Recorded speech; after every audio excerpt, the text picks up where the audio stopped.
na yung design ng ating trigger assembly, mga idol. Ito yun na yung hammer. Ito yung sa may trigger nya. Ito yung spring nya. Tapos pag natapos, lalagyan ko siya ng adjuster dito para adjust sa may trigger. Bali, ito yung guide ko na ginawa ko. Papel. Nag-guide muna ako sa papel. Tapos ito pa.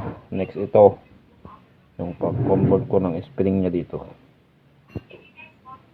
So, abang-abang lang mga idol. Stay tuned lang.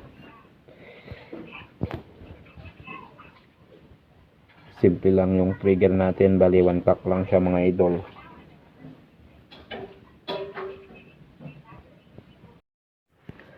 So, finally, natapos na din ang ating DIY trigger. 1 cock. At nailagay na din ang ating barrel sa ating Nimrod receiver.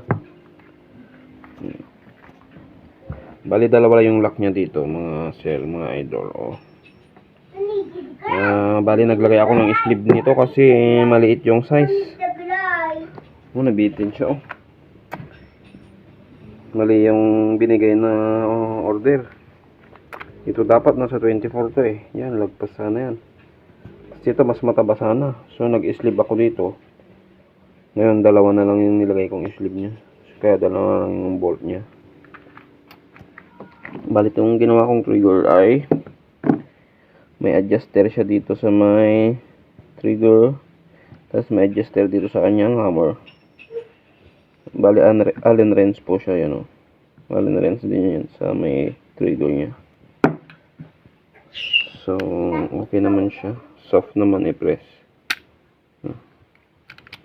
Bali, pipinturahan na lang to bukas.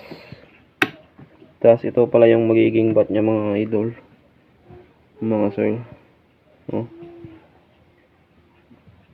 Kaya abang-abang lang sa mga next na vlog natin, idol. Abang-abang lang.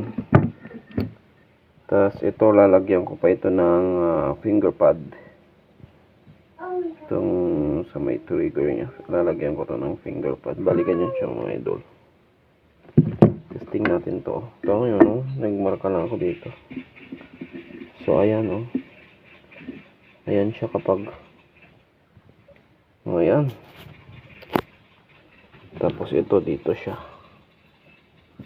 Yan ang setup nya mga idol.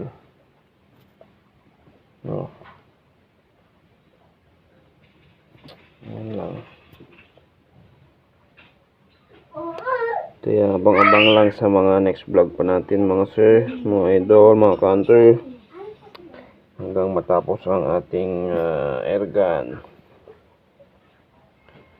Thank you.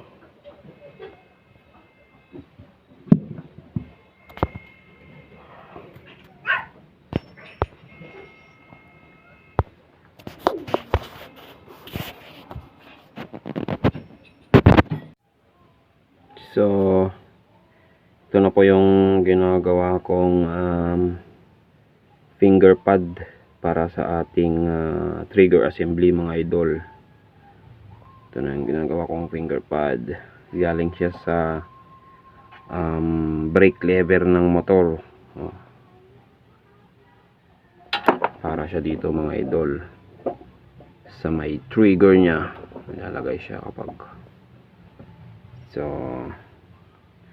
update ko kayo pag natapos mga idol, mga sir. Bali, ito na mga sir, mga idol. Nailagay ko na yung kanyang finger pad. Bali, naka-allen bolt siya, yun. Dito yung lock niya. So, kung sakali, i-adjust ko pa to pag nakalagay na to sa kanyang kulata. So, mas magaan siyang i-press lalo. Kasi may finger pad siya. Mas malambot na siyang i-press. Mas komportable yung finger natin.